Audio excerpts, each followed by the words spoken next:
Hey everybody, welcome back to the Hour of Power. Joe Diesel here, and I believe Jesse is on. Let's bring him up.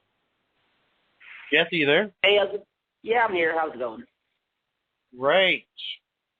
How you doing? Did you have a good week? I had a pretty good week. I talked to God this week. He told me to build a giant ark, and I asked him if it was cause of floods. He just wanted to see how stupid I was. Right.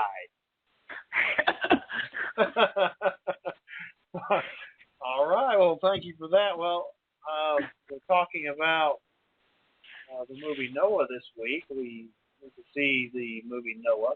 Now, this movie generated lots and lots of controversy. Would you say? I'd say that, yeah. Controversy is a good way to describe it, yes. Well, we'll get into some of that later. I think a good place to really start is what did we think of the movie? Just as the movie itself, not really comparing it to anything else yet, just as a movie. Mm-hmm. What did you think of it? I thought it was pretty darn stupid. Myself, thought it was pretty moronic. But what did you think? I thought the same thing. I couldn't get out of there fast enough. As you saw, of everybody in the theater, I was the first one to get up once it started rolling. Yeah, I know. I thought you wanted to get out of there before you were trampled or something, but... Yeah, and you mentioned something about looking at the audience after the movie ended and the credits came up and the lights came up. What did you say you saw in their faces? They all looked pretty perplexed and confused by what was going on. Because the movie doesn't really follow the storyline that was set forth by the Bible. But they looked like they'd just been smacked in the face really hard, and they were wondering why. Yeah, I kind of felt that way too. Did you? Yeah, it was pretty. Once, of course, warned for the spoilers here. But once the rock people showed up, I was like, "What the?" That's what I really thought. I was just smacked in the face, like, why are there big giant rock creatures walking around? Now, we are going to give away spoilers, so if you're really intent on seeing this movie and you don't want to have any spoilers, then stop listening and listen to us in archive, but we're going to give away spoilers. Yeah. Well, so I think we haven't given enough spoilers away yet to spoil it for anybody. But let me say this, too. I'm not really a Darren Aronofsky fan. I don't really watch his movies, and I think I've only seen one all the way through, and it was because it was the only one of his I've ever seen advertised that I was kind of interested in besides Noah, and that's The Wrestler. Are you a Darren Aronofsky fan at all? Have you seen any of his other movies? I've seen all of his movies. Really? All of them? Yeah, I've seen all of them. I saw Pie, which is not that – I didn't like that much. It's just a guy doing math for 2 hours. But his movies are always kind of perplexingly pretentious in a way. Because a lot of what happens in it are like, oh, he's just doing that because it's artistic. That doesn't seem like that's what the character would do at all. Yeah, then you got to wonder, it's like, is he doing that because he thinks it's artistic? Yeah. I thought the same thing. I what is that one? The Fountain? Is that the right title of that? I remember when that came out, that was being advertised, and I was looking at that going, wow, that looks like a bunch of pretentious crap to me. It didn't look like it. I mentioned that to somebody who was a fan of his, and I didn't know they were a fan of his. And they'd asked me if I was going to go see it, and I said, no. Well, why not? And I told them that. And they just give me this look like, oh, okay. Yeah. It's like, it just seems like it was uppity for the sake of being uppity, pretentious for the sake of it. I mean, I don't know. Is he an auteur? Yeah. Is that what he is? Yeah. The one movie that I thought was really super pretentious was that Fountain. But his boyfriend for a dream was pretty darn pretentious too. Yeah, see, I didn't want to see that either. Now, who's in that one? One of the actresses from the movie from Noah, Jennifer Connelly's in it. That one dude who's a singer, Jared Leto, and Marlon Wayans. I mean, there's some interesting stuff in that movie. Jennifer Connelly's, shows all her goods in it, so, I mean, that's good for that, so. Well, hey, that was artistic, okay? It was artistic. It was pretentious, I'll tell you that right now.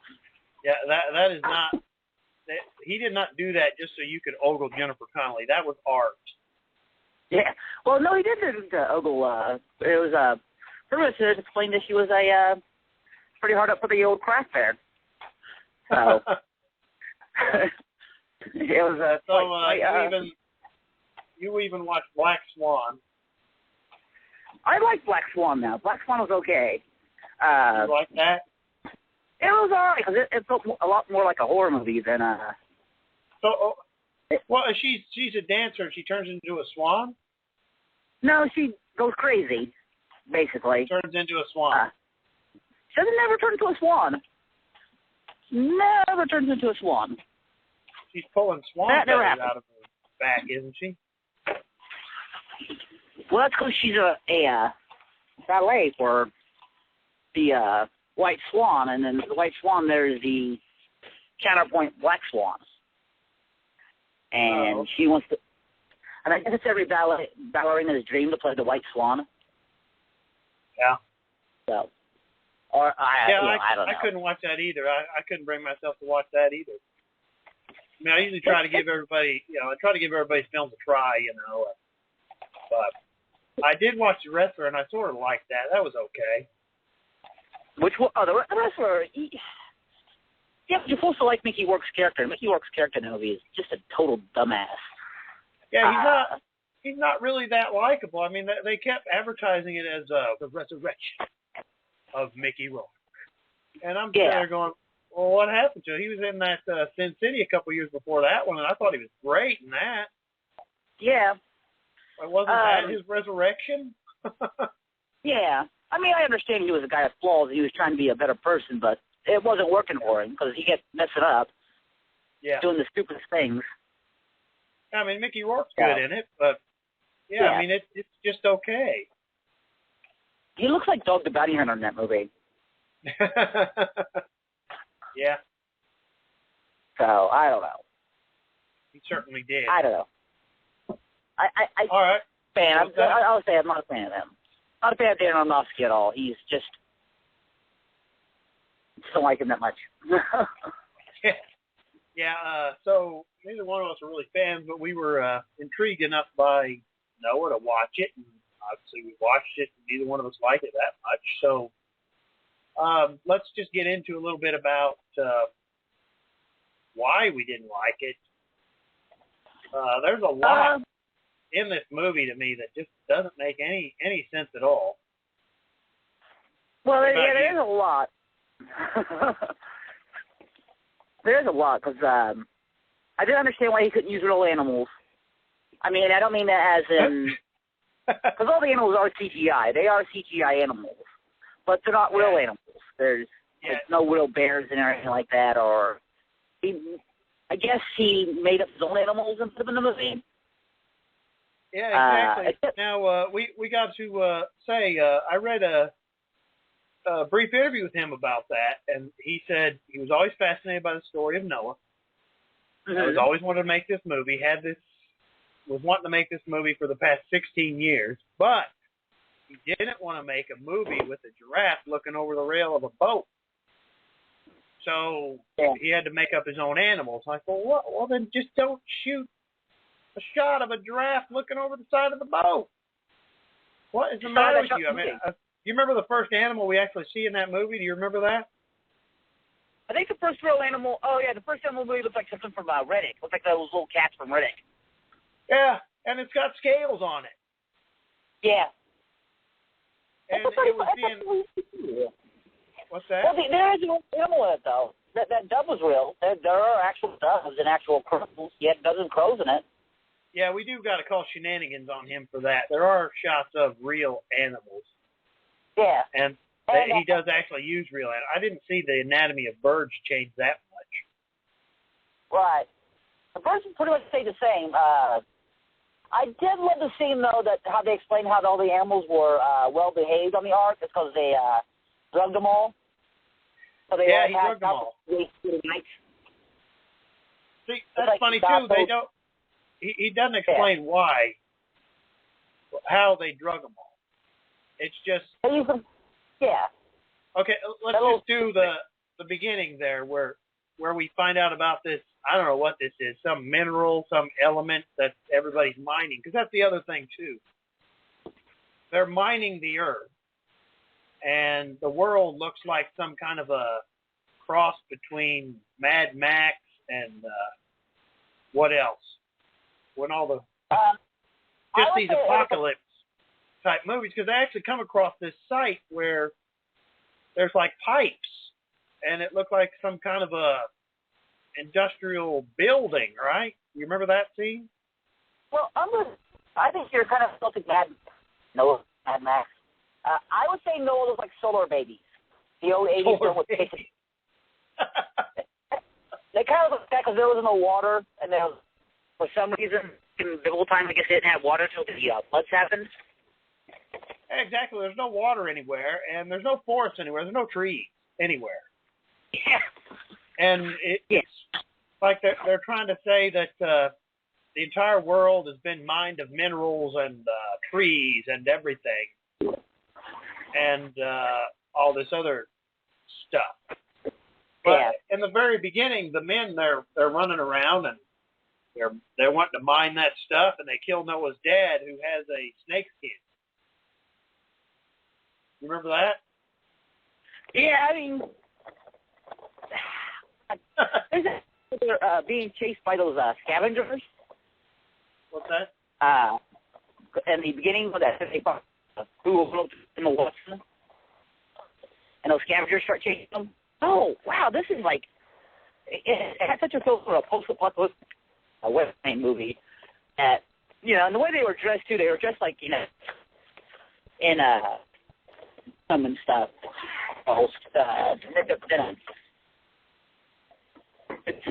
Yeah,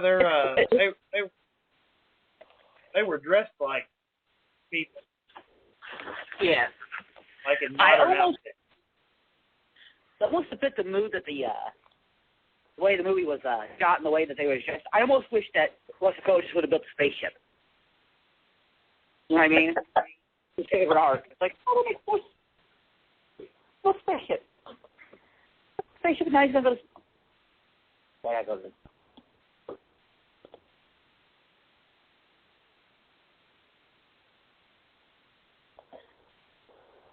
But, yeah. Yeah, it's pretty horrible how they just didn't seem to be a biblical film at all. Like it was set in the old times or anything like that. It really felt like it was set in the super future, where the world has been just barren and dead. Yeah, and Emma Watson is quoted as saying, "This movie could be set at any time." No.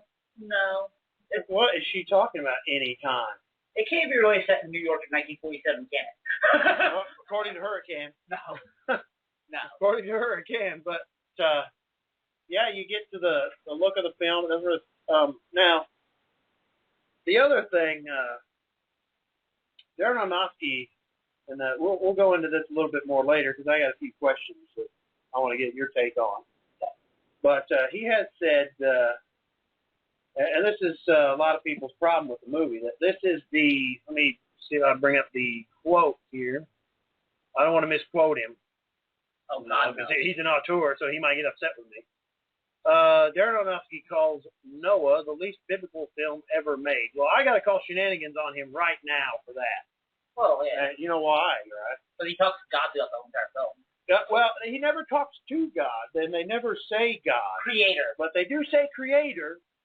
So that right there, they're acknowledging that there was a force greater than them that created them. Yeah. And you have lots of references in there. You got the references to the Garden of Eden. You got lots of references to Cain and Abel.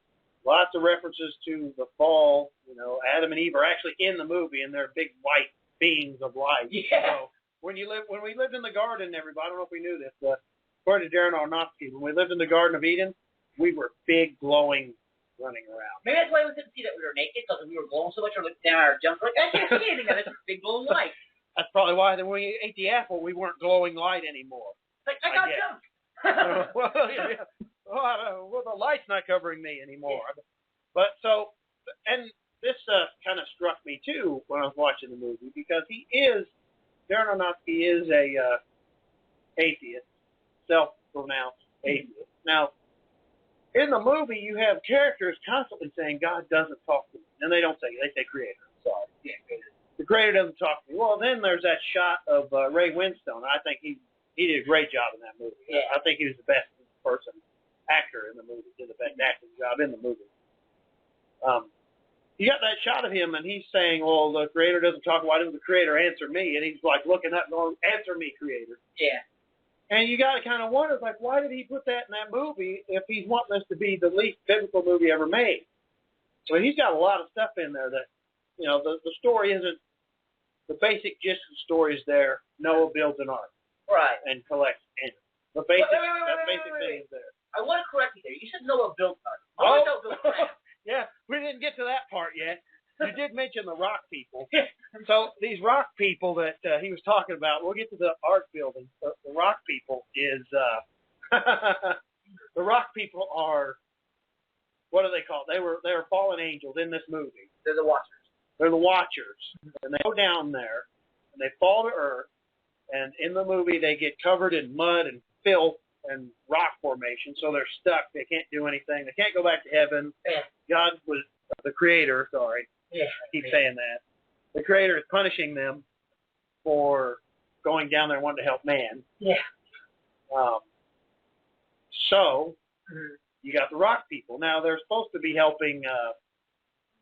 I don't know. They go into a lot of these descendants and stuff like that. Yeah. But I don't remember exactly which descendant they're supposed to be helping in this movie. This is very confusing. It does. It gets, okay, now who begat who in the movie? Yeah. Whereas if you're reading it, you can just look at it and go, oh. But in the movie, there's no timeline. There's no key there. But so anyway, you got the rock people. They're covered in rock. They get betrayed by the people, and people start killing them. I don't know why. That's not really explained. Well, how? Because they're rocks. And they're big, giant rock dudes. I mean, they're like 7, 8, 10 feet tall. Rock people. So they just go and start killing them. You'd think that'd be an asset to your army. Yeah. I got a big, giant rock lord. Ha ha ha. Take me. But no. So they kill him. So Noah convinces one of them that the Creator talked to him. He talked to him in a dream. And he has to build this ark. Right. And yeah. and what you're saying is exactly right. Noah doesn't build anything. No. Those rock dudes say they're going to help him because they want to try to get back to the Creator. Mm-hmm. And he lets them build everything. Yeah. And that gets funny. That's just really funny, too. You got that moment where they have no trees, so how are they supposed to build this ark? All right. Okay, so we'll get into that a little bit. Noah goes to talk to his grandfather, Methuselah, who just sits up in a cave. I mean, I don't know what Methuselah really did. He lived thousands of years and all that stuff. And he was crazy, too. And he was nuts.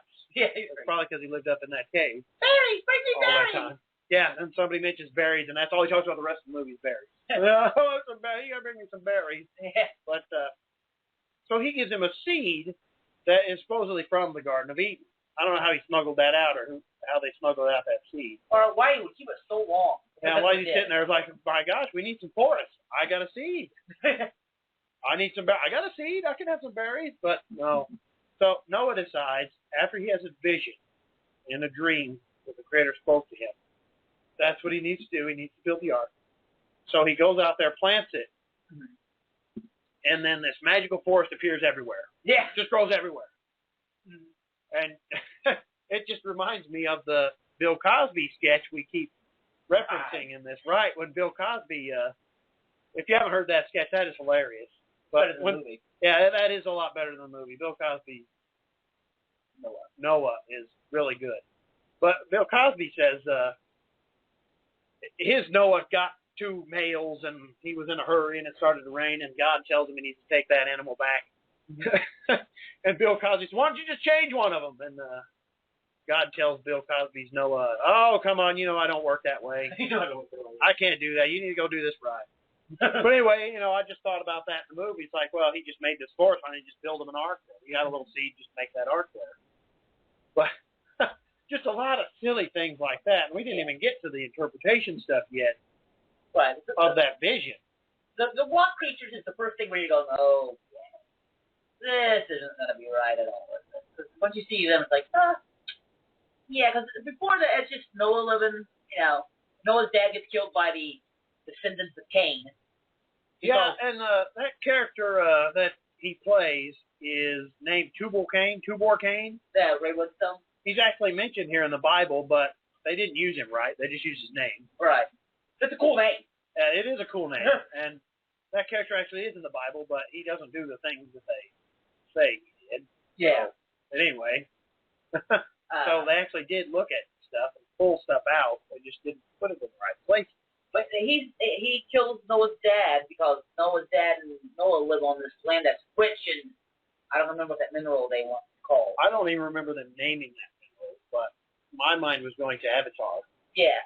Unobtainium. Yeah. All I know is that he hit the ground and some gas popped out. He went, yes, this is rich in Kasarium or blah, whatever. blah, blah. Yeah. And then Noah's dad's like, hey, this is my land. He's like, not anymore, punk. He stabs him. In the face. Which, that will lead to another question I have for you. Okay. That'll lead to later. But, I mean, then he goes into Noah being an adult.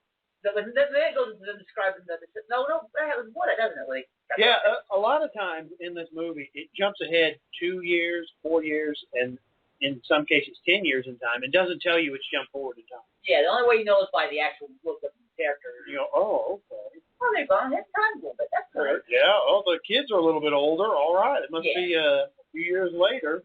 Those kids are pretty much the only one who's really existed in the film. Who has any real kind of who's characterized in any real way is Ham. Yeah. Because Shim, all he's there to do is bop Emma Watson. That's not a bad gig to have, but Ham is the only one that has any real characterization, and his whole characterization is like, I want to get laid.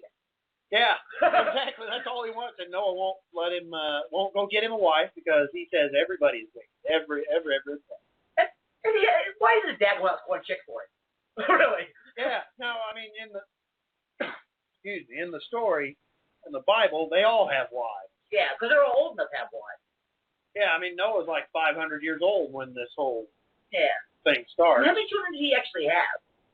Oh, I don't remember. Because you think about it. You got this whole thing right here. You got the whole right there. I got pulled up. So the descendants of Noah's, they go into the descendants of Noah's sons and everything.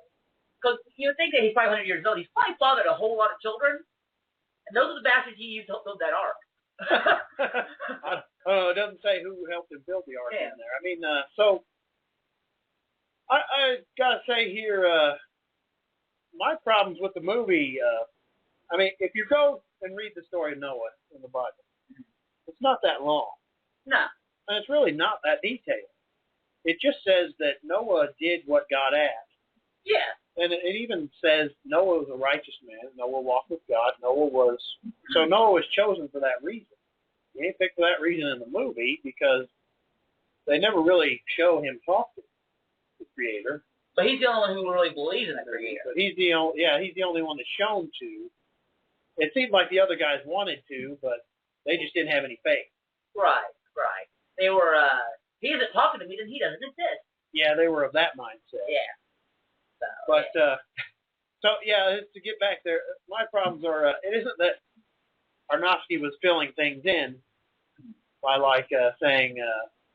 filling some certain things in. It's the way he filled them in was just ridiculous. Yeah, because I think one of the things that he said that he wanted to do is that he wanted to capture what Noah's mindset was. while he was building the ark. Which his entire mindset in the movie is, oh, build me this damn ark. He has no other mindset. It's like he's obsessed with just building an ark. Yeah. To the point where, I mean, there's that one point in the movie where he's like, well, hands right, I have to get a lady. So he goes down to the camp where I guess we'll call them the sinners are living, and he's like, damn, no way am I getting myself one of these women. But they're crazy. Everybody there at the crate is insane and nuts, and they're ripping animals apart. Yeah. I don't know if they're cannibals or not, but. And here's the thing though, if you watch that movie, the reason those people are all crazy is probably because they have salmonella poisoning. But they don't cook any of those animals they eat. Yeah, they weren't cooking. They were just tearing them apart and just eating them there. Yeah. So they're all probably pretty sick. Yeah. Yeah, exactly. So, yeah, let's. I don't know. It's almost hard to decide where do you go next. Yeah. With this, there's just so much. There's a lot wrong with it. It's so wrong. Let's talk about Noah's mindset. Right. Let's talk about his interpretation of what the creator wanted. Here's another problem with it. At the beginning of the movie, we see how God has talked to him through his dream. And you can see it's like, yeah, I can read that too. I can see that's why. But when he comes to the one conclusion, where he's like, I better kill me some babies. Yeah, exactly. He goes to his grandfather Methuselah to help him interpret the dream. And he drugs him. Yeah, he drugged him, and when he tells him, Methuselah thought that the world was going to burn. Right. So he says, no, it was water. I saw water, and then they start going about water, and he goes, water does this, but the water is also cleansing. Right. So that means God wants to clean everything. Mm-hmm. He didn't say God. So I keep doing it. Creator. The creator. Creator wants to clean everything, and then you're getting to that point where Noah decides that God wants to kill all the people and save all the animals, where we don't know where he drew that conclusion from. They don't show you how you do that. Because, you never see another dream of his where the creator speaks to him. You never see any of that. It's just he decides to kill that. And he even goes so far as, let's get to this, because this is one moment where I think the entire theater groaned when Methuselah helped, or what was Emma Watson's character's name? I have no clue. He helped her because she was barren. And he touched her. So they're all freaking out. So he touches her and makes her unbarren. And that makes her immediately want to be filled with child. So she runs out into the woods, grabs her man that she's going to marry, and they do it right in the woods. Jim. They don't see anything. It's just, that's so there's no graphic thing there in that respect. All right. But Noah finds out, he is super upset. Yeah. So what does Noah say? Noah says that if it's a boy, he's going to let the boy live, but he'll be the last man. But if it's a girl, he has to kill the girl, because then they would be able to reproduce with the girl, because I guess one of the sons is going to pop that kid. Which doesn't make any sense at all, because Noah tells them right before that, he says, we're all going to die. Yeah. You're gonna die first. You're gonna bury them. You're gonna die, and you're gonna be the last person. Yeah. And then he finds that out, and he says, well, you're gonna have a kid. I'm gonna have to stab it in the face. Yeah. Yeah. Well, if it's a girl. If it's a girl, I'm gonna stab it in the face, which makes no sense at all. Who's gonna procreate with that kid? If it's a boy, all the boy's gonna do is bury Jefferson. Well, Jefferson's supposed to be the last. Yeah, because the girl can't bury people. I don't know why, but anyway, we are coming up here against a break here, so we'll come right back and get into some of the controversies about the movie here.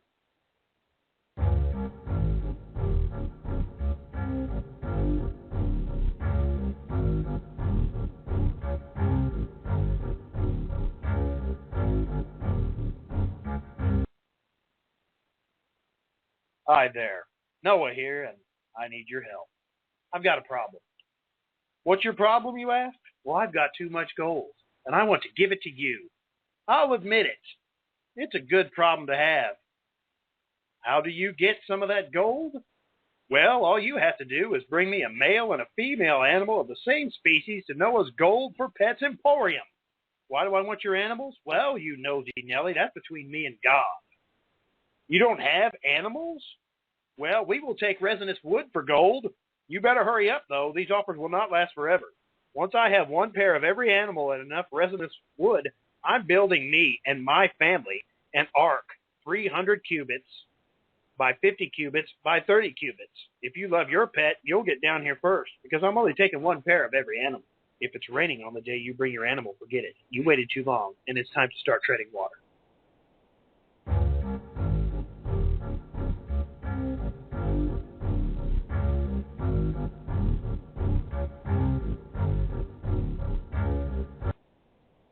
All right, we're back.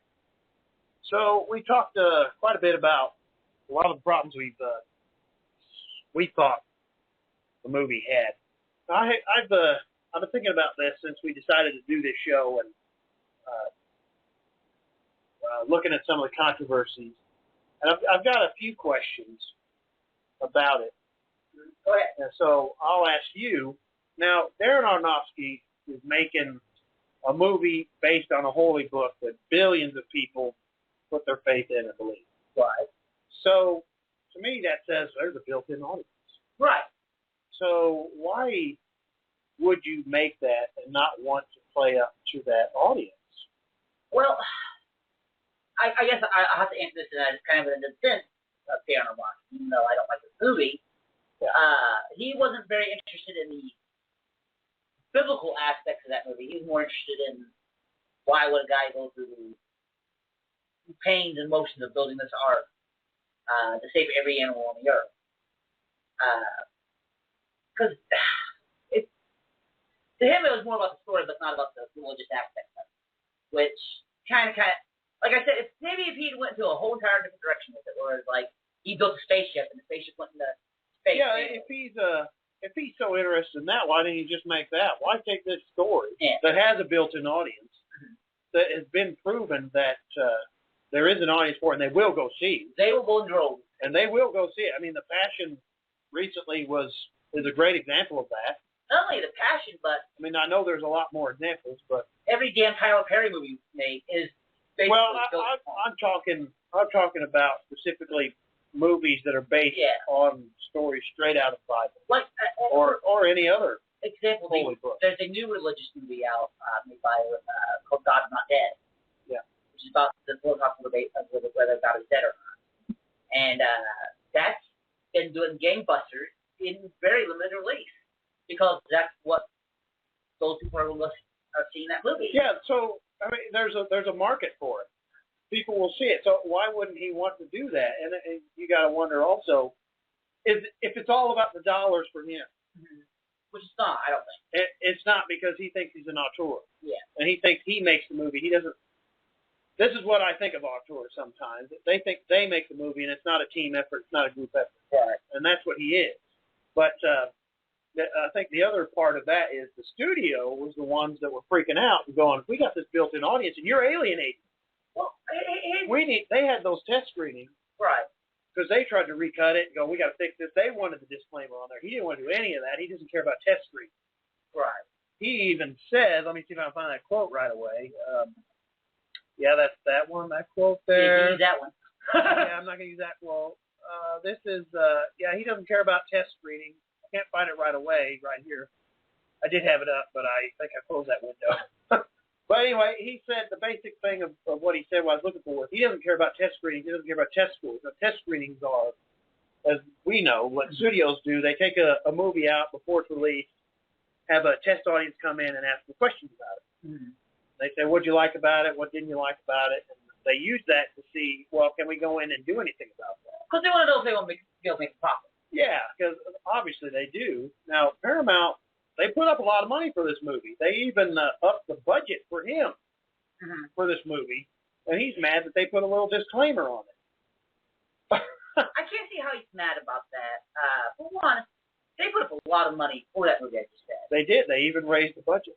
I'm not a fan of test scores and test screenings either, because that's just it's such a small group of people. Yes. And I think that, sometimes, I believe in the alter aspect of filmmaking, where that one man has this vision, and he wants people to see that vision. Yeah. And I agree with that, but, it's also a good thing, but he's just the guy who leads the group. And the thing, I think that one of the big things that I had to ask is, I can understand why he wanted to change it to make it more what he wanted to make it, but why he couldn't have done both. why not reach every market you possibly can by trying to, we'll make Noah, but we'll make Noah action-packed, where he fights people and stabs them in the chest and stuff like that. Yeah. I think he could have done that. I think he could have appealed more to the core audience that was going to see it to begin with, without, I don't know if the right term is sell out. Yeah, I mean, because that's what those rock creatures feel like. Those rock creatures feel like, I'll put these rock creatures in because I can do CGI now. These CGI, it's so transformative, those stupid rocks are. Yeah, they do. They do look like Transformers and rock on. And it's just like, okay, that I seem like a money grab. Like, okay, well, but rocks in it. So people go, I want to see big rock creatures fly. Yeah. Which in the Bible, it's actually described that the more vicious animals are actually set out from the ark at first while they're building it so they can defend it. Yeah. Which that would have been interesting. Yeah, they don't do any of that interesting stuff. No. He doesn't do any of that. He just wanted to do that one thing. Mm-hmm. So, I mean, I think my next question was, and I think I did the two questions there at the same time. The studio was the one that wanted to appeal to the audience more than we did based on these interviews. Because, you get a lot of people saying, well, Hollywood's only up for the money and Hollywood's only up for that. Yeah. They are to a certain degree. But also, they don't want to alienate their core audience. Yeah, I mean, when movies like this come out, they don't go, oh, that Darren Aronofsky, I'm going to go get him. They don't go after Paramount. Paramount is going to be their main Paramount's the distributor. So they know Aronofsky doesn't have any money. Yeah. Oh, yeah. Now, I think my next question is, a lot of people are upset about this movie. And, I can kind of see why on the one hand, and the other hand, I kind of can't. Yeah. Now, my question is, if you're a Christian, or Jew, or everybody that follows that book, you see that. In my mind, you should be excited that they're making a big budget, epic movie based on the Bible or based on a Bible story. And so they don't do it anymore. Because it doesn't happen a lot, not like it used to. I mean, you used to have like King of Kings and Her, the greatest story ever told. You used to have it a lot. You don't get it a lot anymore. And I know a lot of people are worried that, well, they'll think that's what Noah is. Well, for me, if I see that, I'm going to want to go read the story and see, well, what really happened? What really is in there? What else is there? Were there really rock people helping Noah do it? Right. I mean, to me, to say that you shouldn't see the movie just because it took some liberties, it is a little silly. Right. And I can understand people's reservations about that. And it reminded me of a conversation I had with a fellow I knew about when The Prince of Egypt came out. Mm-hmm. And that is a children's cartoon. Right. But he told me, I'm not going to see that movie because it's biblically in error. I said, what? It is biblically in error, and I will not watch it. Is that why he didn't go see Evan Almighty? Because it was I don't know, and I just looked at it because I thought that was an odd thing to say because it was a kid's movie, and I pointed that out to him. I said, you understand that The Prince of Egypt is a kid's movie, don't you? They're not going to put all that violence in a kid's movie. Yeah. And I said this to him at the time, and this has been a number of years since that movie came out. I still think this to this day. Don't you think that it's good to have that story out there to the mainstream so that, they're at least exposed to it, and then when they look at it, they can go, I wonder what really happened. What book is that based on? Where is that based from? And then go and read it. I agree with that because I think a lot of people actually do that. I don't think people are so stupid that they're just going to watch it and go, oh, my God, that's Noah. I think that's selling the audience really short to say, well, people are going to do it, and that's what they're going to do. The studios do that to us all the time. They did it with Blade Runner. Right. They forced that narration on there because they thought the people wouldn't understand it. In essence, they're stupid. Now, what's your take on that? I have to agree with that a little bit because after seeing the movie, there are things that I remember from reading the story as a child, because I read the story as a child, of course, and read the actual, so I was like, I don't remember that. Hey, that's stuff. But there are other things that they left out that I was like, did they do this and did they do that? I need to go back and look at it and everything like that. The problem is going to be is that it isn't going to appeal to people who read the Bible. People who read the Bible are probably going to be a little bit offended by that book. Because it's really that stupid. They're not going to be offended because he has rock features in it or anything like that or anything that. But they're going to just be offended by it because the movie is stupid. It makes Noah look like a freaking moron.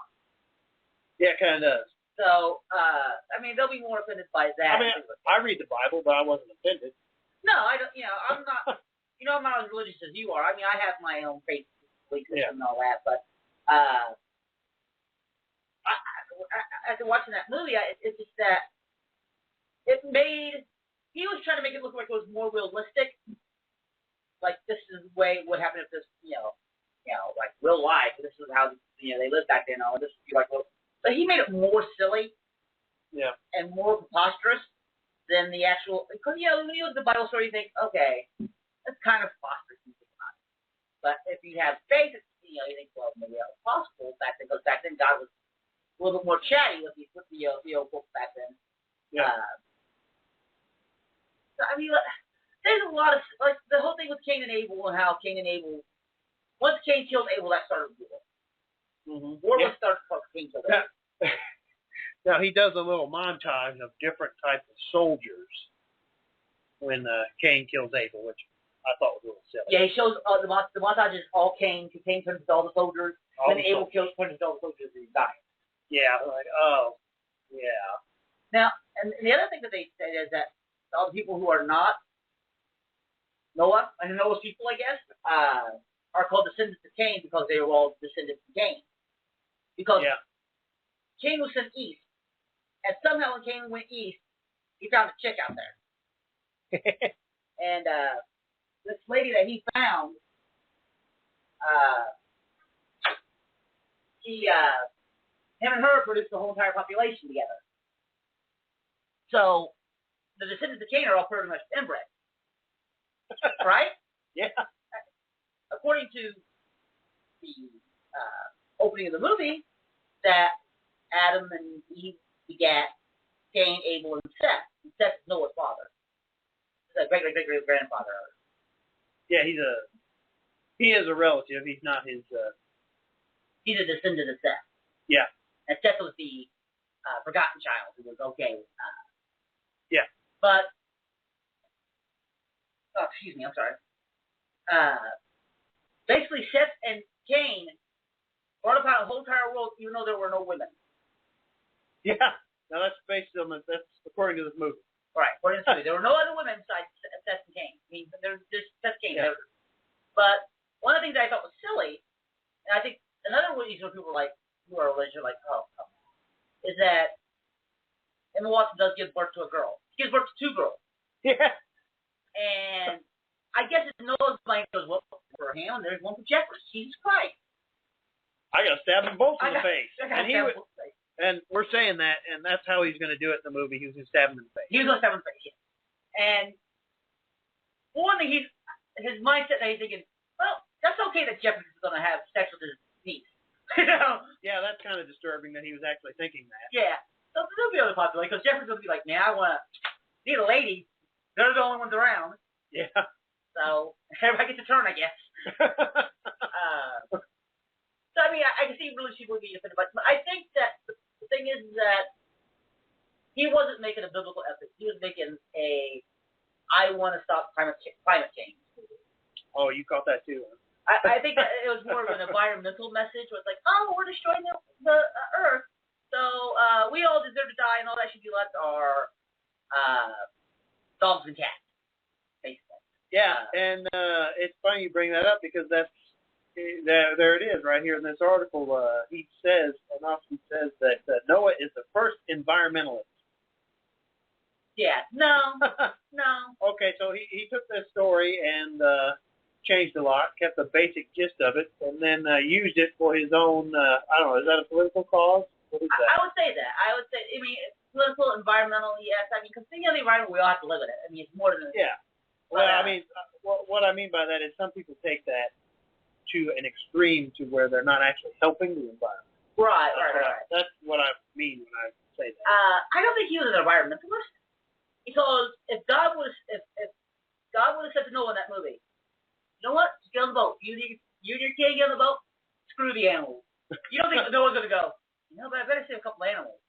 Yeah. He's gonna be like, get on the boat, family. They're vegetarians anyway. None of them ate meat. The only ones who ate meat in the movie. That's right, because they were. Because even when he kills he finds that animal that's like a big cat. He finds that animal with scales. It has scales. It has scales. He goes, oh, it's gonna die. So instead of, and him says, why did they kill that? And his father says, because they're going to eat it. Why did they want to eat it? And one of his fathers just goes, because they're delicious. Yeah. So I missed it. Those guys were hunting that animal. They were going to eat it. They weren't like torturing it, being cruel to it. They were going to eat it. Right. They're going to eat that animal. And he fought off those guys. Because they were going to eat that animal. Did he kill those guys too? He killed those guys. He killed those guys. Yeah.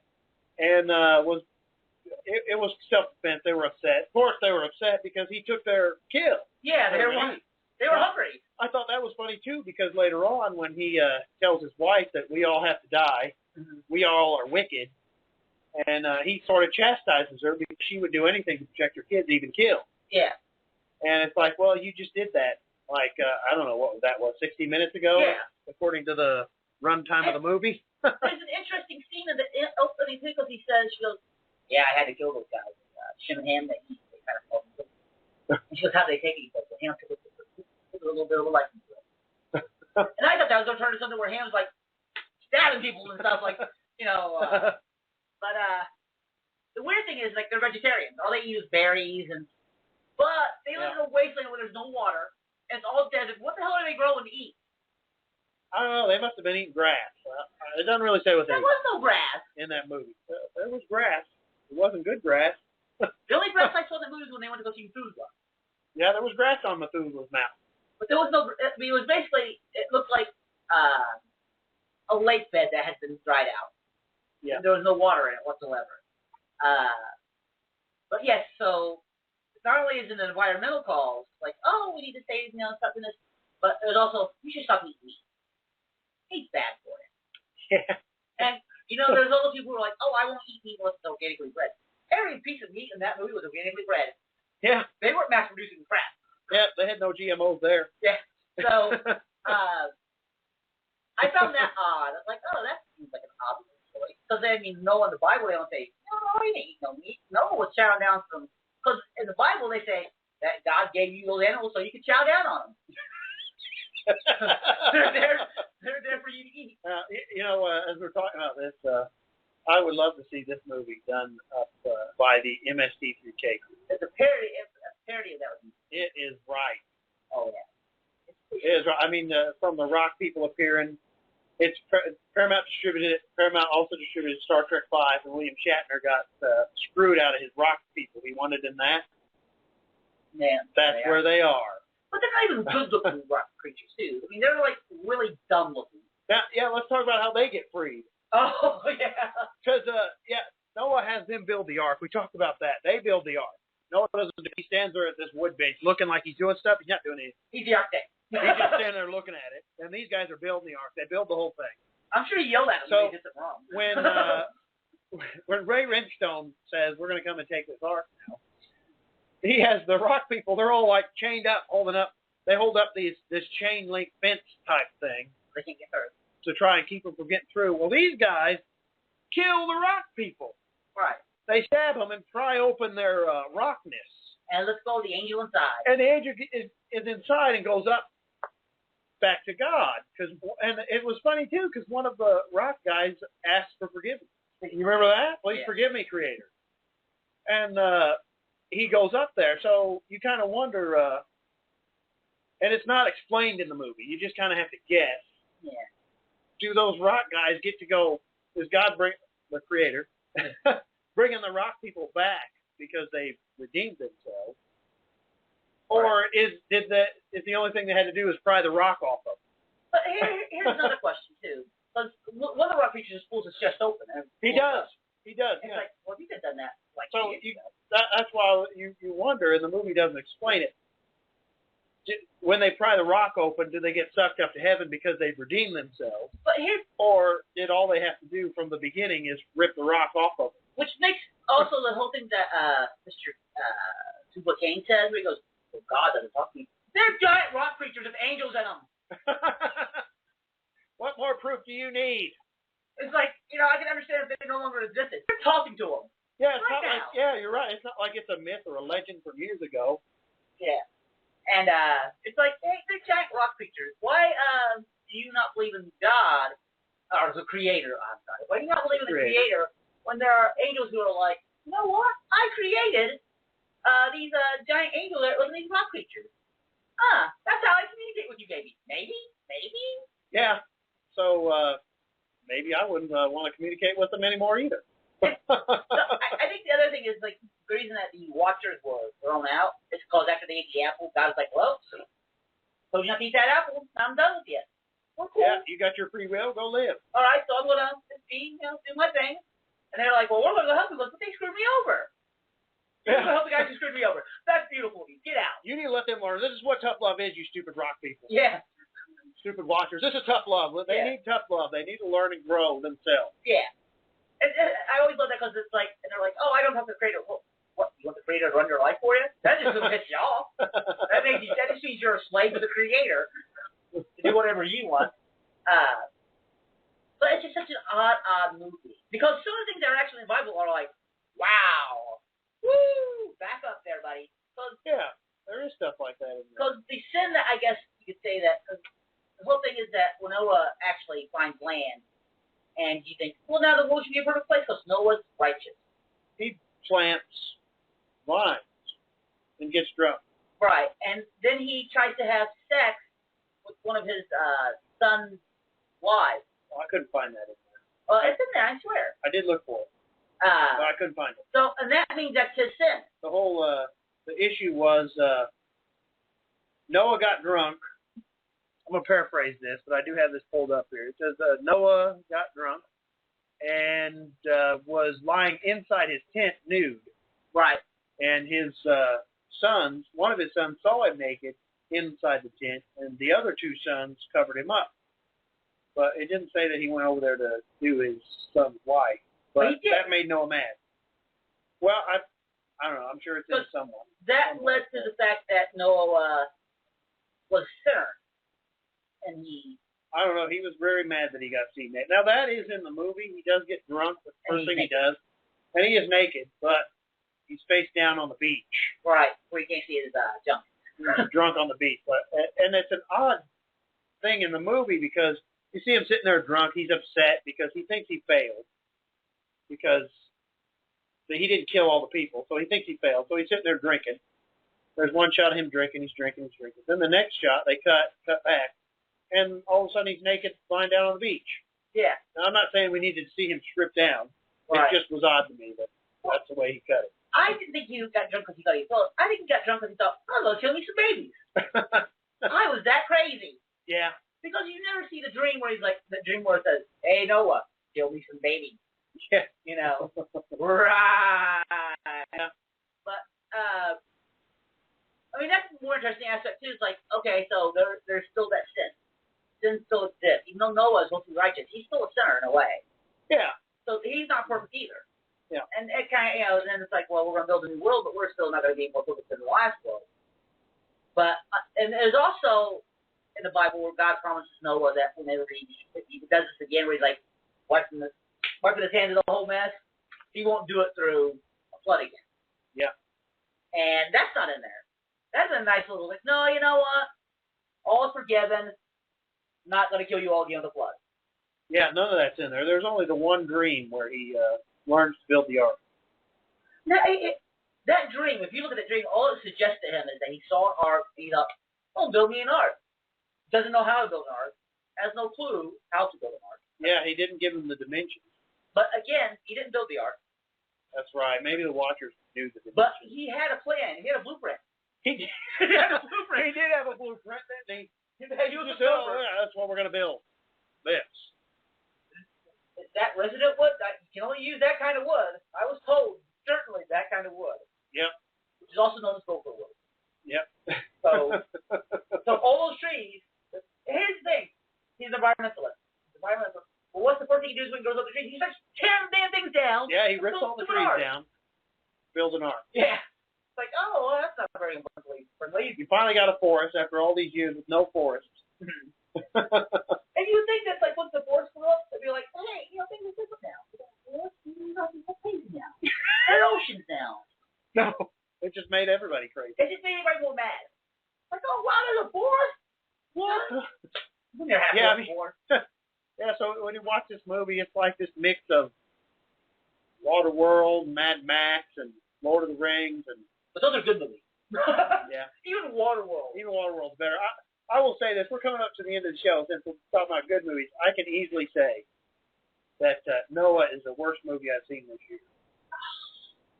And I did not like Devil's Due at all. Devil's Due is a better movie than Noah. For 3 reasons. 1, Devil's Due didn't cost $1 gazillion. No.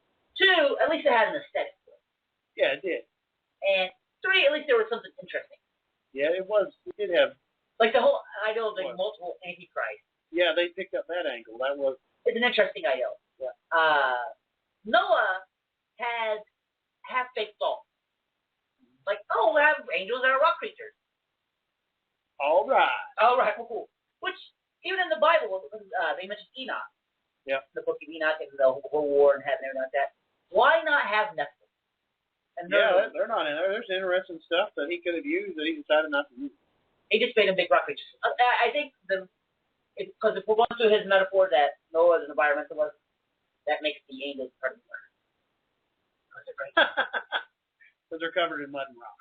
The giant rock creature from Galaxy Quest was far more cooler than giant rock creatures in Noah. Yes. All right. So we're coming up to the very end. So next week, obviously, is the opening of.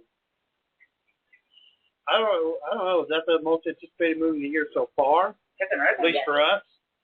Yeah. Captain America. So we will be talking about Captain America. A good movie, I'm hoping. Hopefully, yeah. It looks really good. It is the first Marvel movie of the year. Yes. So that'll be interesting. Second Captain America movie. Right. The third appearance as Captain America for Chris Evans, and the first Captain America movie after the Avengers. So it'll be really interesting to see how that does and how that ends up. So you got go with your final thoughts here on Noah here. We're getting up to the very, very end here. I will say this. We talked for a good hour. Yeah. Without any problem. Yeah. About Noah. So sometimes when something's so bad and awful, it almost makes it worth seeing because it's at least something you can talk about for a while. Yeah. Like Man of Steel. I mean, we talked more about Man of Steel last summer than any other movie, even though we hated Man of Steel. I think it's because we were so passionate about our hate for it. Yeah, well, it's Superman. We both grew up with Superman. We grew up with a love of the character and the TV show and obviously the Christopher Reeve movies. I don't know. Maybe it's sort of similar with Noah. I know it's not exactly the same thing because Superman isn't the Bible. Right.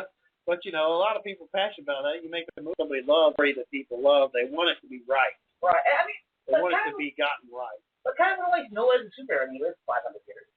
He lived longer than 500 years. He was only 500 years when he was told to build the ark. He was like, I don't have time to look that up, but Noah lived 350 years after the flood, so he lived 950 years. See, here's the thing, though. He's 500 years old. That's retirement time. That's time for you to lay back. He built an ark. He didn't build that ark. Well, not that movie. He built a 300 cubic feet long ark. Yeah. When he was 500 years old. Could you see one of the sons who's like, let's say only 40, goes, oh, man, I am so tired. But look at Dad over there. I mean, he's 500 years old. Got that big rock on his back. Yeah. Well, all right. So we're coming right here at the very, very end. I would say if you're curious about the movie, go see it for yourself. See what you think. Or wait for video. Or wait for video. If you don't want to see it, if you think it's not going to be right, you're not going to like it anyway, then don't see it. Chance on it. We checked it out. It looked halfway interesting to us, but we did not like it at all. But as always, I am a strong supporter of seeing things for yourselves and forming your own opinion. So anyway, we're looking forward to Captain America. We had a lot of fun doing this show. We hope you enjoy it, and we'll see you next week.